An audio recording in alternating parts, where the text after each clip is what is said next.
wewe jamaa. Nikamwambia wewe jamaa, kwa nini umemaliza mboga? Nikamwambia jamaa, leo sitakula nini? Wewe jamaa, pika mboga. Jamaa akanibishia, kwa kuwa mimi natoka karibu, nikasema wewe jamaa, takuumiza wewe. Mpaka na hivi unafoka unaimba mwanangu. Mimi sikuelewi. Sasa hapo ungesema kwamba mimi mistari sijakubali. Na mistari hiyo nikiimba hapa, wewe mwenyewe utaikubali.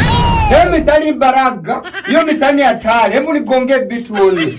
Sasa ungesema kama mimi mistari ya kwanza ikubali, nigonge sasa.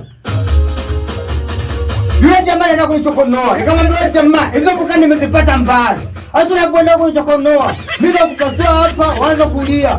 Jamaa unapiga upiki, wewe jamaa. Wewe pia unikonfisha wewe jamaa. Umeona? Noma.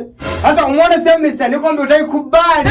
Upishi wako angalia sasa. Mpaka umeikubali mwenyewe. Wewe jamaa kabila gani kwanza? Niko sija kutambulisha. Mimi ni Mzanzibar. Mimi ni Mzanzibar. Kutoka Zanzibar sehemu gani? Kongo la Mboto. Ulizaki na lake na Musa Nyamudo wote wanajua Kongo la Mboto.